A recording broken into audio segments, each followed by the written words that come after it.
Coming up next on the Jeff Crilley Show, we'll talk to an entrepreneur who is shaking up the networking world. His incredible story just ahead.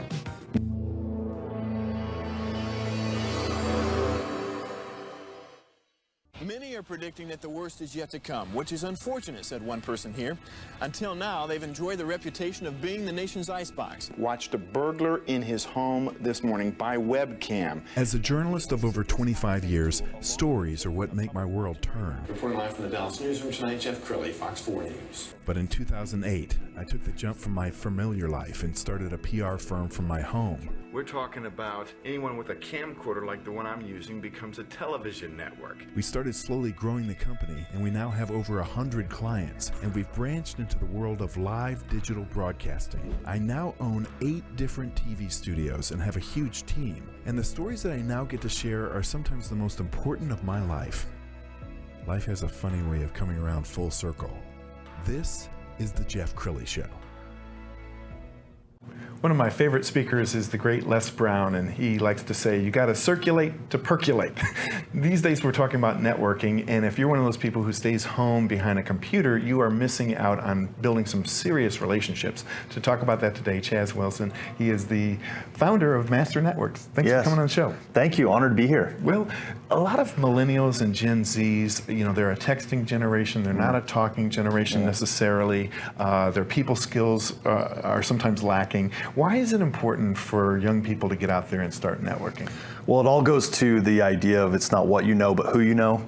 And we hear that often. And so often when we're trying to, whether it be find a new job, build a business, connect with others, it's the network. It's the sum total of who you know and how many people know you. We inherently know that from a small age, but the thing is that most people aren't taught how to do it. They're just told, go do it, go network, go grow your circle of influence, but how you do it is different. And he has an amazing story. We want to get to that first, and then we'll get some do's and don'ts. Go ahead and roll the tape. There's these moments in our life that change everything. My 5 children, where my youngest 2 are twins, one of them needed surgery. And we just had them. My wife's recovering. We had these twins and one needs surgery, and we're in the hospital for several days. And it came to a point where after I got out of the hospital and made sure my family was taken care of, that got my feet underneath me, I walked to the mailbox, grab a letter, and I have this form letter from the chapter that says, hey, listen, you've missed 3 meetings and we've now filled your spot. I had started that group. I led that group as a chapter president is what it was called. And, you know, I'd part of it for 10 years. And I remember thinking that day, 10 years I've spent with this group, that, boy, I wish I had a group that was more relational, not transactional. I wished I had relationships that were based on, hey, how are you? We've missed you. Where you been? Is everything okay? Are you alive? We haven't seen you for 3 weeks. Not a single person reached out, and I don't blame them. That was the structure and the culture of the group that had been organized. I knew the rules, I knew I needed to be there, but that wasn't the kind of group that I wanted, and that's when I set out to develop Master Networks. But I'm building a network just like you. When I meet people, I'm trying to connect with them and see how they could add value to our event and to you. That's what all of this is about. Me going out and networking with people and getting to talk to them and build relationships with them, that's been good for me. But then once I got into Master Network, it changed because everything was like exponentially much, much bigger, because now you're building relationships with people every single week, and you see these same people over and over, and they become your friends and almost like business partners. Even though you're not working together, you're actually feeding each other work, and it's really great. So I have a close friend who is in Master Networks, and her husband became ill and she had to take some time away. And the beauty of having the network is that through the network, she was able to take time off to care for her husband while she could still work from home, because there were people out there who were supporting her. And she and I were talking about that one day, and I said, you know, this is the power. This is the power of the network, so that when you have a tough time, you've got your family, you've got your network there to support you. And that's what it's all about. The team at Master Networks, my chapter, we're like family. And I know that when one of these people are out and somebody asks them, do you know a plumber? they're going to say, yeah, I know a plumber and I know a good plumber. And that's the benefit of it. Education through events is a big part of what we do. And so we do local business training events, regional events where we bring people from the whole region together, and our national event called Connect. Let's talk about Connect.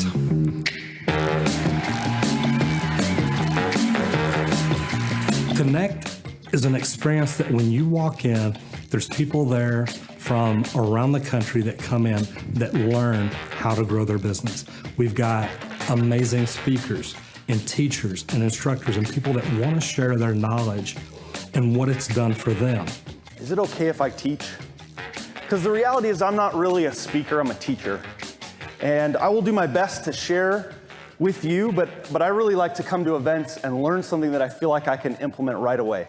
You know, when I was in the real estate industry years ago, 2007, 2008, 2009, it was a tough economy. And the one thing that helped me through that to the best that I could was the size of my network, the ability to reach and lean and reach out to the people that were in my network. And listen, those times will come again. I don't know when, but they will come again. And that is not the time to go build your network. Now is the time to build your network.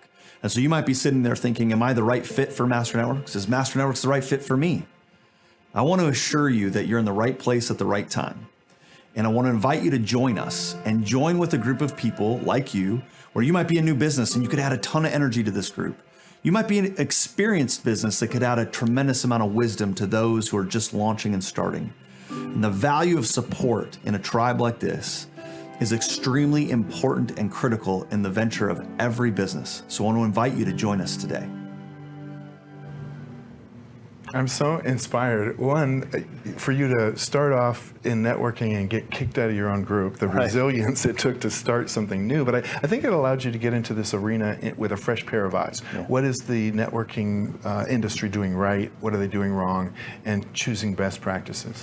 Yeah, I think for me, what became clear is that most networking I had ever experienced was very transactional. It was like, it's a lot of speed dating, right? They even call it speed networking, right? Let's go, and it's just, how many cards can I hand out in a room? And that just felt so shallow, so transactional to me. What I understood is that everything I'd built to that point was on relationships.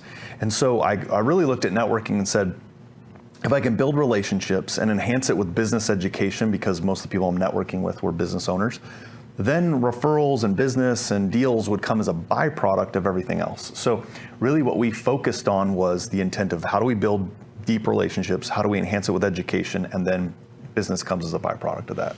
And you're an amazing speaker. I got to enjoy you at an event with a mutual friend, Craig Deswald.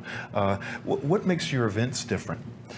Again, I think the events, why they're so powerful and why they're different is because we really focus on the member, the person who's in the audience, right? Their experience, creating an environment where, first of all, our core values are visible and interacting that way, but an event where they can connect with others, because it's so much about the relationships we have, the who we know, the connections that we have. And when you go to an event, right, so many things happen that way. And then we just deliver world-class training all the time. That's always our vision, is to deliver world-class training so that when they leave, two things happen.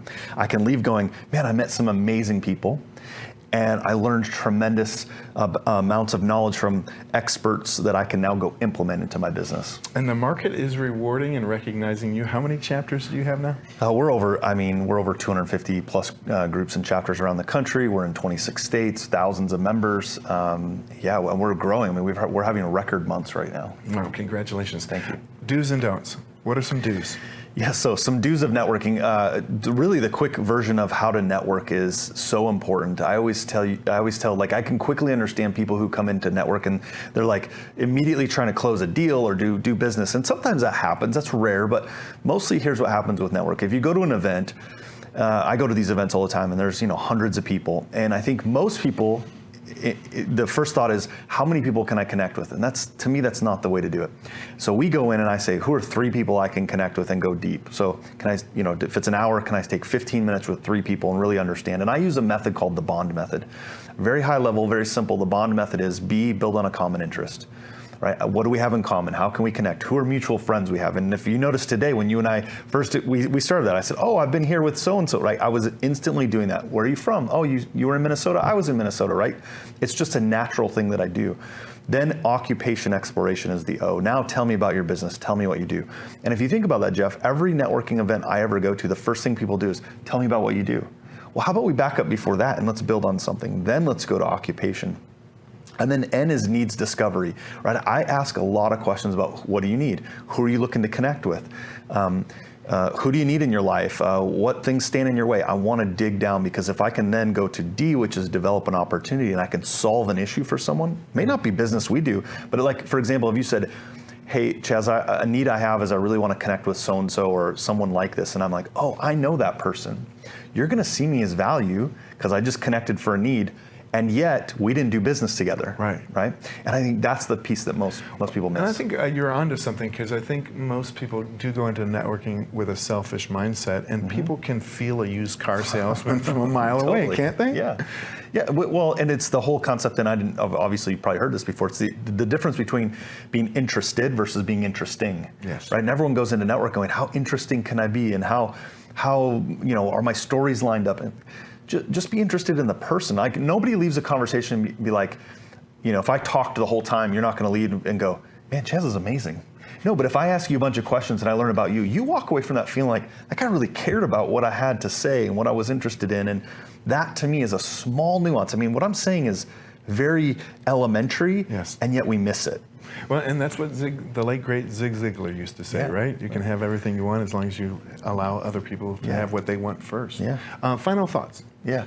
I think right now there's a really interesting point to networking that I think most people miss. And I talk about this often because we're in an economy that's changing. I mean, present right at this moment, right? You have inflation, you have gas prices high. Like, I could list it, right? But in business, here's something that most people don't think about. And I equate your network like a line of credit. Here's what I mean. When I first started my business, I remember, like, we were growing, we're scaling, I needed some funds. So I go to my friend who's a banker and I sit down and I say, hey, I need a line of credit. It wasn't even that big, right? And he looks at me, I'll never forget this. He looks at me across the desk, he goes, Chaz, I can't give you a line of credit, you have no money. I'm like, no, that's why I'm here. That's the reason I'm here. And he's like, no, you have to have some money to get a line of credit. I'm like, okay, this doesn't make sense to me. But it's similar in a network. When you need a network is not the time to go get it. Yes. Right? And so build it now, because in this economy, what a network does is it insulates you for two reasons. One, if you need things, the first group you're going to call is your network. Yes. But the other thing is on the flip side, as you become successful, unfortunately, part of business is there's people who are going to take shots at you. And you know what's fascinating is when someone takes a shot at you publicly and your whole network comes in and goes, and they protect your business, your brand, everything, and they go, yeah, that's not the Chaz I know. That's not been my experience. It's like reviews, right? Somebody puts a negative, but then 400 people come in, it dilutes it, it goes away.